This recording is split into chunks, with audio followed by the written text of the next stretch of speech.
O olhar, meus irmãos, o olhar para alguém, ou olhar nos olhos de alguém, às vezes por si só já transmite uma mensagem, não é mesmo? Quando a gente olha para alguém, quando a gente olha nos olhos de alguém com carinho, as pessoas percebem, né? Só pelo olhar que você olha assim para as pessoas, um olhar sincero, um olhar carinhoso, um olhar amoroso, um olhar amigo, um olhar solidário. O olhar é algo que diz muita coisa, né? Quando as pessoas estão namorando, né, o casal de namorado ali, quando eles se olham, parece que não precisam falar mais nada, né? Parece que não... Eu já fiz muita celebração de casamento, né? E às vezes eu estou celebrando o casamento e o casal está assim, diante de mim ali, e eu falando as coisas, aquelas mensagens de casamento, né? E quando eu estou celebrando assim, às vezes eu percebo que um olha para o outro, né? E é interessante que o olhar deles, muitas vezes é como quem diz assim: quando que vai acabar isso para a gente, né, celebrar a festa? E não é aquela festa logo depois do casamento, é outra, né? Então, o olhar diz muita coisa. Aquele olhar que diz assim: poxa, como eu gosto de você. Poxa, como você é meu amigo. Olha, eu tenho um carinho enorme por você. Parece que a gente se conhece há muitos anos, não é, irmã Noêmia? Parece que a gente se conhece há tantos anos. O olhar, meus irmãos, o olhar da irmã Noêmia é irresistível, né? O olhar diz muita coisa. E eu já falei aqui, meus irmãos, sobre o olhar. O tema da mensagem hoje é uma pergunta: como é o seu olhar? Como é o seu olhar? Né? Eu já vi, né, uns adesivos que as pessoas colocam às vezes no carro. É muito comum estar em carro, né? São dois olhos enormes assim, diz: sai fora, olho gordo. Já viu isso? Sai fora, olho gordo. Tem crente que ainda acha que o olho grande pode lhe fazer mal, né? Que a inveja do outro, o olho grande do outro pode lhe fazer mal. Crente que ainda acha isso, né, está precisando ir na escola bíblica dominical, né? Está precisando frequentar a igreja de Moquetá para aprender que não rola, né? Mas a pergunta dessa noite é: como é o seu olhar, né? Como é o seu olhar? Por exemplo, quando eu olho para um alimento que eu gosto muito, o meu olho costuma crescer um pouco, porque o meu olho não é grande, ele é um olho pequeno, né? Então ele cresce um pouco, né? Quando eu olho para a jaca que eu ganhei, o meu olho cresce, né, de apetite. Mas hoje eu não vou falar sobre esse aspecto, né? A pergunta como é o seu olhar, ela tem hoje um viés específico, né, um objetivo diferente. Eu já falei aqui sobre como a gente deve olhar a vida, enxergar a vida. Eu já falei aqui como a gente deve enxergar o passado, o presente, o futuro. Já falei sobre isso. Eu já falei até sobre como nós devemos enxergar a nós mesmos. Já falei sobre isso. Como eu devo me enxergar. Já preguei sobre isso aqui. Mas hoje eu não vou falar sobre essa maneira de olhar, né? Eu vou falar sobre outro olhar. E eu quero meditar com você sobre a forma de olhar para o outro, para o próximo, para as fraquezas do outro, para as qualidades do outro, a forma como eu olho para o meu semelhante, para o meu próximo, a forma como eu olho para o meu amigo, para aquele que não é meu amigo, eu nem conheço, mas a forma como eu olho, como eu enxergo, como eu vejo isso. Para isso, eu convido você para ler comigo no primeiro livro de Crônicas, no capítulo 15, e eu vou ler só o versículo 29. No primeiro livro de Crônicas, no capítulo 15, no versículo 29, diz assim, vai ser projetado ali, né? E você em casa, eu quero mandar aqui uma saudação para quem está em casa, um abraço. Para você que está assistindo agora ao vivo, aqui no YouTube, na página da igreja no YouTube, e você que vai assistir depois, né, no YouTube mesmo, ou no Facebook da igreja, porque está sendo colocado lá também, né, Cláudio? Você que vai assistir em outra ocasião, tem gente que assiste depois, semanas depois, não importa. Você que está acompanhando aí de alguma maneira, né, 1 Crônicas, capítulo 15, versículo 29. Está projetado ali, eu vou ler aqui na minha versão, vocês acompanham ali. Diz assim: quando a arca da aliança do Senhor estava entrando na cidade de Davi, Mical, filha de Saul, observava de uma janela. E aconteceu que, ao ver o rei Davi dançando e celebrando, ela o desprezou no seu coração. Essa última frase é assim a ênfase dessa noite. Que Mical desprezou Davi no seu coração. Meus irmãos, esse evento aí surge no momento em que a arca do testemunho, a arca era um utensílio fundamental na religiosidade de Israel. Ela tinha dentro dela alguns objetos, né, que tinham a ver com a história da saída do povo do Egito, né, uma porção do maná, tinha a vara de Arão que floresceu, tinha ali também as pedras dos mandamentos, tinha algumas coisas ali na arca, mas ela tinha um símbolo importante desde a saída do povo da terra do Egito, lá na peregrinação no deserto até Canaã. Essa arca, ela simbolizava a presença de Deus no meio do povo, era basicamente isso. A arca simbolizava que Deus estava no meio do povo, né, que Deus era com o povo de Israel e o acompanhava onde quer que esse povo estivesse, seja peregrinando no deserto, ou seja estabelecido na terra de Canaã. Essa arca tinha um símbolo forte na religiosidade daquele povo, na fé daquele povo. Só que essa arca, numa guerra, onde o povo de Israel perdeu, e perdeu por quê? Porque se corrompeu, porque abandonou Deus. Os filisteus pegaram essa arca e levaram essa arca para o templo do Deus deles lá, o Deus Dagom. Tem toda uma história, uma saga sobre a presença dessa arca no templo de Dagom, como os filisteus sofreram porque fizeram isso. Mas o importante é que essa arca ficou muito tempo longe do lugar dela, longe de Jerusalém, longe do povo, longe do convívio ou da presença ali no povo. Essa arca longe trazia uma saudade, trazia um aperto no coração, principalmente do rei dessa época chamado Davi, muito conhecido aí.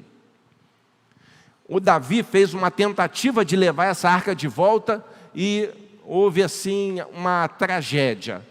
Então ele, depois que caiu em si, depois que foi orientado, depois que ele fez as coisas direito, eu já falei sobre isso aqui algumas vezes, ele consegue levar a arca de volta, né, aquela caixa, era uma caixa, né?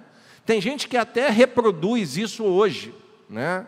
Tem gente que até assim faz arcas pequenininhas, né, réplicas daquela arca, até para o pessoal botar a oferta dentro e entregar na igreja. Tem de tudo por aí, mas não importa, não estou aqui para falar disso. O que eu estou aqui para dizer é que o pessoal levou a arca de volta para Jerusalém, e quando Davi levava junto com o povo, era uma alegria só. Davi, junto com os sacerdotes, junto com o pessoal levita, que tocavam instrumentos, era mais ou menos um ministério de louvor, né? E conduzindo a arca, tocando, cantando, e Davi dançava, Davi celebrava, era uma festa, o retorno da arca. Aquilo marcava quase que uma reconciliação do povo com Deus. Era uma coisa assim maravilhosa, era uma alegria, era uma celebração. Meus irmãos, eu imagino que quando a gente for fazer uma festa na quadra da igreja, todo mundo vacinado, todo mundo bem, e a gente for fazer uma festa, a gente vai botar uns louvores para tocar, e eu quero ver a Celinha dançando, porque vai ser uma celebração, vai ser uma alegria, vai ser assim um regozijo. era o que estava acontecendo com a chegada da arca. Era uma, eu acho que até eu vou dançar, Simone, que o Davi dançou, né? Eu vou dançar, porque vai ser uma alegria plena. E Davi estava assim, celebrando, cantando. Davi estava extravagante, porque era uma alegria espiritual enorme. E a Mical, mulher de Davi, observava da janela. Ela não estava na festa, ela não estava na celebração, ela estava só observando. E quando ela observava e viu Davi, ela achou Davi ridículo. Ela achou Davi, assim, ela ficou com ciúme, porque outras mulheres do povo também celebravam, e Davi cantando e dançando, então ela também teve ciúme. Mas não importa, ela achou Davi desprezível. É o que nós lemos ali, o que nós vimos, que ela desprezou no seu coração. Ela olhou o que Davi estava fazendo e não quis participar. E além de não participar, ela o desprezou. O olhar de Mical foi um olhar de desprezo. Mical, meus irmãos, ela é o nome feminino, né, a versão feminina de Miguel, ou de Micael, né, como queiram. Mical tem o mesmo significado. É porque Miguel está muito na moda, tem um monte de Miguel hoje, né, um nome bonito realmente. Mas, se você vai ter uma menina e queria, se fosse menino, ser Miguel, não é menino, é menina, então você pode botar Mical, porque Mical é o mesmo nome, é o mesmo significado. Quem é como Deus, né? Então, Mical. Mical não era uma má pessoa, não era uma pessoa que tinha uma história ruim, era uma pessoa que tinha uma história cheia de percalços, cheia de decepções mesmo, cheia de luta, cheia de dúvida, cheia de traumas. Mical casou com Davi. A Mical foi dada a Davi como promessa de Saul. Lembra da história de Davi e Golias? Mical que entrou, porque Saul falou assim: quem matar o Golias, casa com a minha filha. Né? Devia valer a pena Mical, né? Filha do rei, poxa. Imagine o Itajaci, para casar com a Carol tem que matar o Golias. Né? Era mais ou menos isso. Então, Davi casou com Mical. Só que teve uma época que o sogro de Davi quis matá-lo. Sogro querer matar genro não é uma coisa que acontece, né? Mas Saul quis matar Davi. E Mical salvou, certa vez, a pele de Davi. Mical foi contra o seu pai porque amava Davi e queria que ele sobrevivesse. Como que pode, né, aquele amor anterior se transformar em desprezo? Parece a história de muitos casamentos, né? O amor que vira desprezo. Aconteceu com Mical, né? Porque a gente vê que ela que amou, livrou a pele de Davi, em algum momento desprezou o seu marido. Mical, né, por conta dessas rivalidades de Saul com Davi, Mical foi dada por Saul, Mical casada com Davi. Mas Saul falou assim: agora você não está mais casada com Davi. Chamou um outro cara: agora você casa com a minha filha. Fez isso. Mical foi viver com outro homem, porque Saul a deu como mulher para prejudicar o Davi. Depois que Davi se torna rei, vai lá na casa desse sujeito que casou com a sua mulher e fala: ó, casamento acabou, volta Mical, você agora é minha mulher de novo. Olha só a doideira. Olha só como essa mulher ficou para lá e para cá, como ela era tratada, né?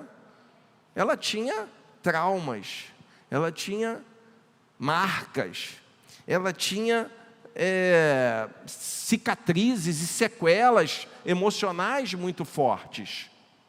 Assim era Mical. Mical, em si, não era uma pessoa que fez coisas ruins. Ela salvou Davi. Certa vez Saul ia matar, chamou Davi: pula pela janela, Davi, vai embora, senão você vai morrer. Salvou a pele de Davi. Pois é, isso vocês podem ver lá em 1 Samuel capítulo 19.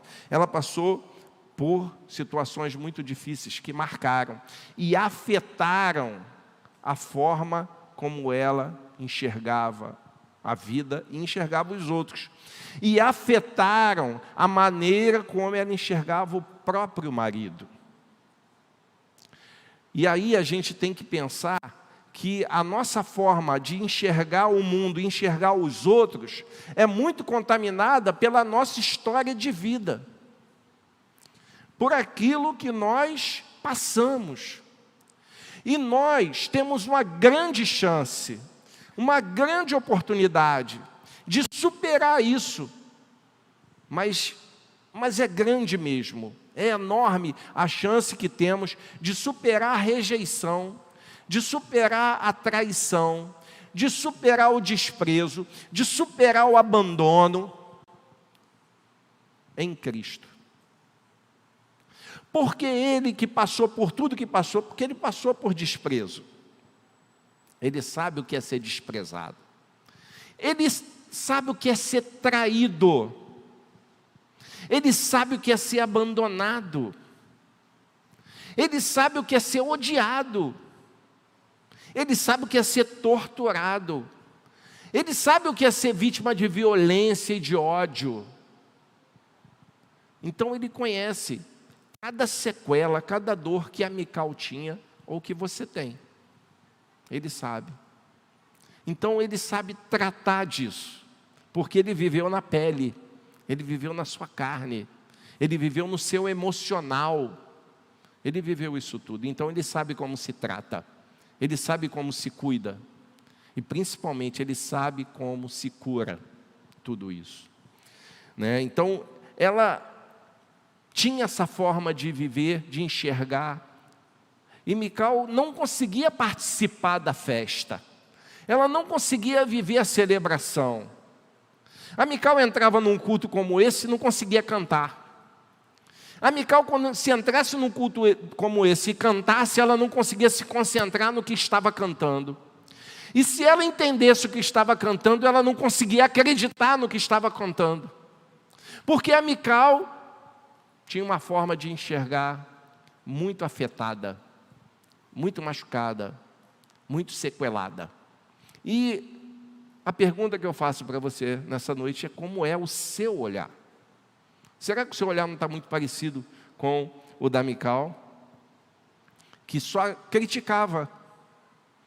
Existem pessoas que vão para todos os lugares e só criticam, só reclamam, só apontam o dedo, só condenam, só mostram que o outro é condenável, podre, caído, detestável, desprezível. Esse é o olhar de Mical. E nós precisamos ter cuidado para ver se não é o nosso, se não olhamos assim, se não agimos dessa maneira. Os nossos traumas mal resolvidos, meus irmãos, trazem uma cegueira enorme, porque é uma cegueira seletiva.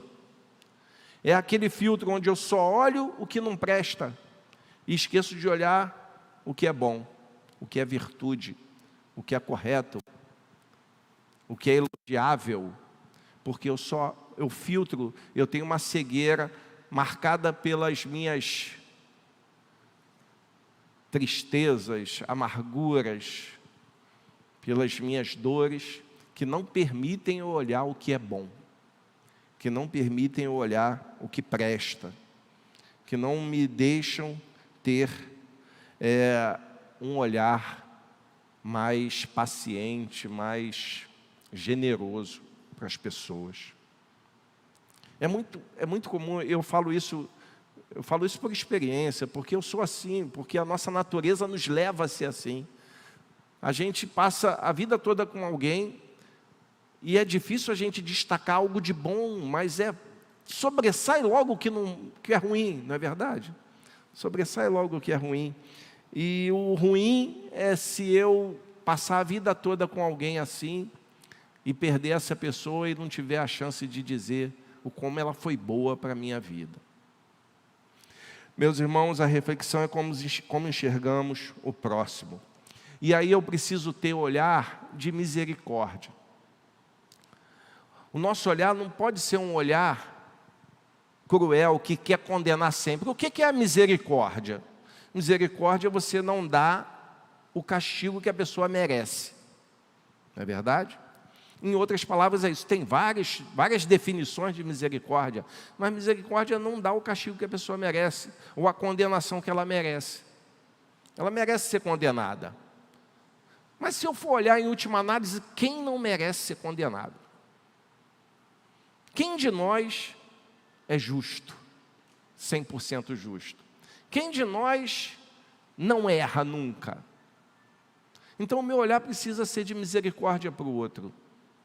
Precisa ser um olhar que compreende o outro a partir de mim mesmo. Um olhar de misericórdia. Eu preciso ter um olhar de perdão. Difícil é perdoar, não é verdade? Perdoar de verdade é dureza. Só tem um problema com perdão, meus irmãos. Só tem um problema sério com perdão. Sem perdoar, eu não sou perdoado. E aí é que complica. Se eu não perdoo, eu não sou perdoado. A salvação, aliás, o amor de Deus, ele é incondicional, porque Ele ama todos nós igualmente. Ele ama você e pronto. É assim o amor de Deus. É tanto assim que Jesus morreu sem a gente merecer. Amor de Deus é incondicional. O perdão não. O perdão é condicionado. Eu só sou perdoado se eu perdoo. Olha lá Mateus 6, a oração modelo.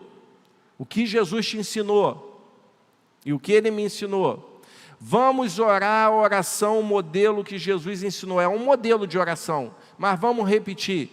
Pai nosso que está no céu, venha teu reino, seja feita a tua vontade, assim na terra como no céu. O pão nosso de cada dia nos dá hoje. Perdoa as nossas dívidas, assim. Aí ficou. Para que Jesus foi falar isso? Ele tem essa mania de estragar tudo no final. Estava tão bom no pão de cada dia, parava ali. Me dá o pão nosso, beleza. Vamos comer, vamos lanchar. O x-tudo nosso está ali, do TEI. Vamos lá. Mas aí ele vem com essa história. Perdoa os meus pecados, assim como eu tenho perdoado a quem me ofende. Perdoa as minhas ofensas, assim como eu perdoo a quem tem me ofendido. Já vem ele com isso, mas é ele que quer assim. Não tem jeito. Você é pecador, quer perdão de Deus? Perdoa, filho. Tem gente que tem dificuldade de entender o que é o perdão. A gente pode falar do perdão outro dia. Mas eu já posso adiantar para você que você precisa perdoar. Já passou da hora de perdoar. O teu olhar tem que ser um olhar de perdão. Chega de carregar esse ódio, esse ressentimento, essa mágoa no coração. Você precisa perdoar. Perdoar não significa que você vai conviver com a pessoa. Perdoar não significa que você vai ter o mesmo relacionamento, a mesma intimidade que tinha. Não significa nada disso. Eu posso falar de perdão outro dia, mas eu posso te adiantar que perdoar é não permitir que aquilo interfira mais na forma como você enxerga o outro. Resumidamente, outro dia a gente fala de perdão, mas o seu olhar precisa ser de perdão. Eu devo ter um olhar de tolerância. Tolerância é uma palavra muito usada hoje em dia, ou a intolerância, não é verdade? Ser tolerante, meus irmãos, com os meus é mole. Ser tolerante com quem crê no que eu creio é tranquilo. Ser tolerante em quem tem a mesma visão política da minha, canja. Mas ser tolerante com quem é diferente, aí é mais difícil, porque quem é diferente é burro. Quem é diferente é devasso. Quem é diferente é ateu. Quem é diferente merece o inferno.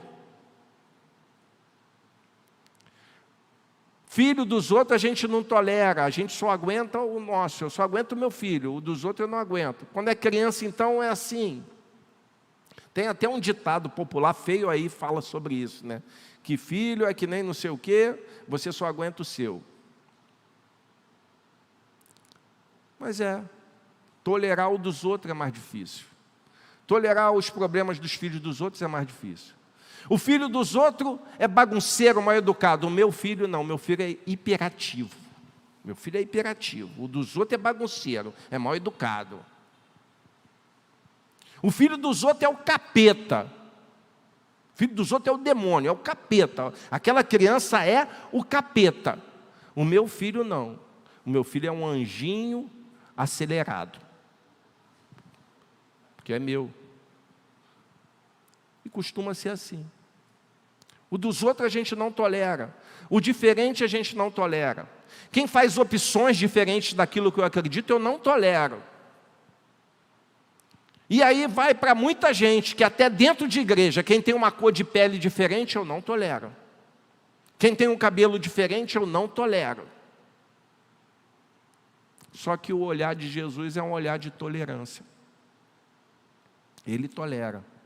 E a gente precisa ter um olhar de tolerância. Nós devemos ter um olhar de amor. Meus irmãos, certa vez um jovem, um rapaz, jovem ainda, né, um homem jovem, chega para Jesus e fala para Jesus que queria saber o que fazer para ter a vida eterna, e Jesus diz para ele, depois de explicar tudo, Jesus, olha só, você é um adorador dos seus bens, do seu dinheiro, da sua riqueza, você é um idólatra, porque você tem a sua riqueza como ídolo. Eu só estou explicando o texto, tá? Vende tudo, se desfaz disso aí e me segue. Foi o que Jesus falou para ele. Ele falou, não vou, é ruim, eu não vou abandonar o que eu tenho, não vou te seguir. Saiu triste. Mas quando Jesus fala para ele, e lá em Marcos vai dizer que Jesus olha para aquele homem e diz assim, Jesus olhando para ele o amou. O olhar de Jesus é um olhar de amor. Ele olha com amor. Olhar com amor, meus irmãos, é olhar com o desejo do bem do outro. Amar o próximo é desejar o bem para ele como eu desejo o bem para mim. É empenhar-me em fazer o bem para o outro como eu gostaria que fizesse para mim. Isso é amar o próximo. Não tem nada de romântico no amar o próximo, não tem nada de afeto, não tem nada de gostar do próximo, porque você tem que até amar quem você não gosta. Então o nosso olhar tem que ser um olhar de amor. Nós devemos olhar, meus irmãos, com um olhar parecido com o de Jesus, que apesar das dores que sofreu, até na cruz, quando estava sofrendo flagelo, ele continuou olhando diferente para a gente. Para quem o torturava, ele falava, Pai, perdoa porque não sabe o que fazem, porque o olhar dele era um olhar de amor. O olhar de Jesus é um olhar de amor. Se você não consegue esquecer aquilo que te machucou, se você não consegue esquecer as dores que você sofreu, esquecer no sentido de não permitir que isso afete o seu olhar para o próximo. Se você tem a sua vida contaminada pela amargura dos seus traumas, você ainda precisa conhecer Jesus. Você precisa conhecer quem é Jesus, porque você não conhece ainda. Porque se aquilo que está no meu passado não permite que eu olhe com o olhar que Ele me ensinou a olhar, é porque eu ainda não o conheço. Eu preciso saber quem Ele é, me apresentar a Ele e me render a Ele. E eu vou encerrar, meus irmãos, com uma historinha muito conhecida, que vocês já devem ter visto, lido em algum lugar, mas eu vou usar essa historinha. Um casal, tinha acabado de casar, um jovem casal, né, foi morar numa casa. E na casa que eles moravam, eles podiam ver o quintal do vizinho. Né? E assim que eles se mudaram, a mulher, né, desse casal, ela chegou para o marido e falou, olha lá, viu a vizinha estendendo lá o lençol no varal, colocando no varal. Ela olhou lá, coitada, ela não sabe nem lavar roupa. Como é que uma pessoa consegue colocar um lençol sujo daquele para secar, tinha que lavar de novo. No dia seguinte, 2, 3 dias depois, está lá ela tomando café com o marido, olhando a vizinha estendendo o lençol no varal. E ela olha de novo, olha lá. Ela não, se eu tivesse intimidade, eu ia lá e explicava a ela como se lava uma roupa, porque ela não sabe lavar roupa. Ela não sabe como clarear um lençol, que lençol todo manchado. Mais uma vez, 3 dias depois, ela vai a mesma coisa. Quando eu tiver intimidade com essa vizinha, eu ensino para ela. Ela tinha que usar aquele sabão em pó, brilhante, Omo, sei lá, porque ela lavaria melhor a roupa dela. Eu vou dar uma dica para essa vizinha quando eu tiver intimidade com ela, porque, de novo, o lençol encardido. Certo dia, ela acordou para tomar café, o marido já estava na cozinha. Aí, quando ela sentou, olhou, finalmente, ela lavou direito aquele lençol. Finalmente ela conseguiu, alguém falou com ela, não fui eu, deve ser outra vizinha, que ensinou ela a lavar roupa, a usar o produto certo. O marido, não foi não, amor. Marido novo gosta de chamar a mulher de amor, né? Amor, não foi não. É que antes de você acordar, eu acordei mais cedo e lavei a janela. Eu limpei a janela antes. O que estava sujo não era o lençol dela, era a nossa janela. Meus irmãos, a nossa janela, os olhos são a janela, né? A nossa janela precisa ser mais limpa, mais clareada, para a gente olhar para o outro da maneira certa. Nós precisamos olhar e ter um olhar que não despreze o próximo, como a Mical fez com seu marido. A gente precisa ter um olhar que olha para o outro de forma limpa.